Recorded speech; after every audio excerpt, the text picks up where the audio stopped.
What is up, you guys? Ben German here with another Clash of Clans strategy video. Today's video is going to go out to all of my Taha 8s out there in the Clash community. This strategy is going to bring back the Max Dragon attack against Max Taha 8s because it kind of died off because they don't work as well against level 6 air defenses. But it is with this strategy, and I was chatting with my clan and telling them about the strategy before I put up the video because they're my clanmates. I'm going to let them know the strategy for lore. And Caden Price tells me that Clash with Cam made a video on it, and I had to see it myself because I didn't believe it. So I checked my subscriptions, and sure enough, it's fucking there. And if you're asking if I'm still gonna make the video, fuck yeah, I'm still gonna make the fucking video.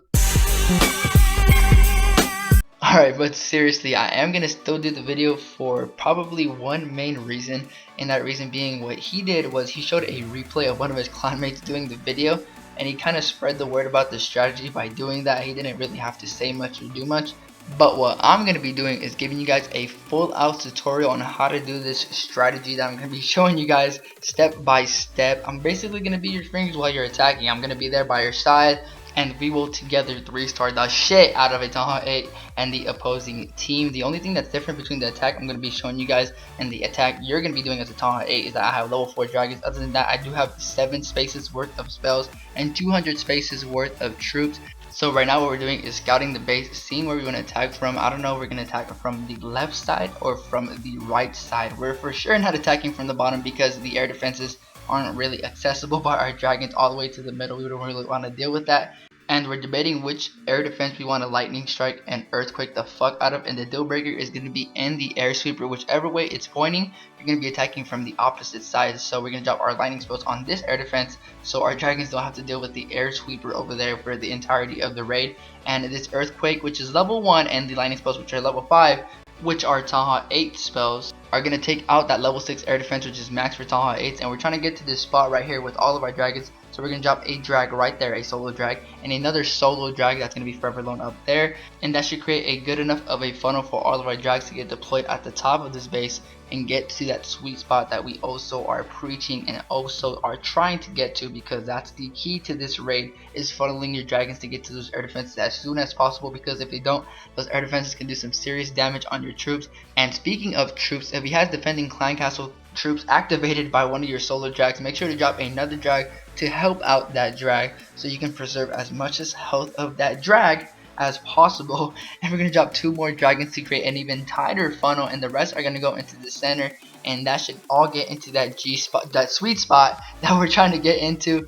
And once they're all close to the air defenses, we're going to drop a raid spell in the middle of the 2 air defenses to get through those high hit point structures that usually fuck people over when they use like 3 lightning spells instead of the 2 that we are using right now.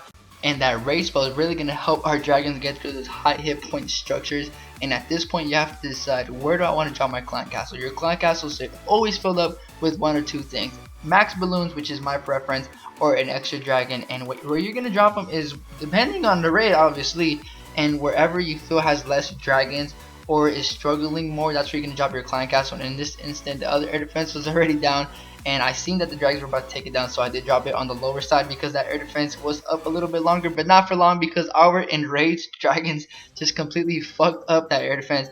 And at this point, obviously with the 3 lightning spells, sometimes people get high 2 stars like 86 or 91%, but usually you're not really gonna have too much of an issue of getting to that 3rd star. But if you feel like you do, you drop your king by an archer tower that's on the outside, because they're usually always on the outside, and see if your king can soak up some of the damage those archer towers would inflict on your dragons otherwise if the barb king wasn't there. And in my case, the archer tower was still going for the dragon, but it didn't matter because the dragon still fucked up that archer tower. And we are having a king on king battle here at the bottom. They're swinging their swords at each other like there is no tomorrow. This is definitely the straightest thing I've ever seen. The iron fist is being used, and the king, or our king, did come out superior because he does have the bigger sword. Good thing we got the king out of the way. He was the last hope of this village not getting 3-starred by me. I mean, who knows, the king could have like jumped up with his sword and swinged at our dragons like if the dragons were a piñata. And good thing we got him out of the way. That did let us get the 3-star. We did get a good amount of loot as well, 500,000 plus in resources and almost 1,000 in dark elixir. I'm not complaining. It was a good raid overall. I got most of, I think I made a profit actually off of that raid. I wasn't really even looking to make a profit. I was just trying to make the tutorial for you guys so you guys can be 3-starring the shit out of other Taha 8 And this should work with every single Taha out there. My mates are actually going to be using this in war because we are in war right now. And your boy is number 11 out of all of these motherfuckers who are way better than me because I'm ass. Look at this, we have Taha 10s up here and shit. And it's pretty fucked up because look at this, we have like 6 Taha 10s. And look how many Taha 10s they have. 1, 2, 3, 4, 5, 6, 7, 8, 9, 10 fucking Taha 10s. I barely escaped the Taha 10 attack. The Taha 9 is attacking the Taha 10 thing because I'm number 11 and their number 11 is a Taha 9. So I mean I kind of slipped out of that. But look at that, we have Taha 7s and 6s. And these fuckers have no Taha 7s and 6s. They have all Taha 8s. How the fuck is this fair, Supercell? Fuck, man. Fuck Super. No, I'm just kidding. Supercell's awesome because they brought us Clash of Clans. But they are being assholes to us right now because this is bullshit. I'm calling bullshit on this. I mean, we're both level 7. We both have 114 wins. So I guess that's even. But the matchups with the Tahas are not even at all. And I mean, I'm sorry about my bitching, but that's my view on that. That's going to wrap up today's video, guys. Don't forget to like, comment below if you like the strategy, and subscribe for daily Clash of Clans videos. I hope everybody has a fantastic day, and don't forget to come back tomorrow and keep clashing with Ben.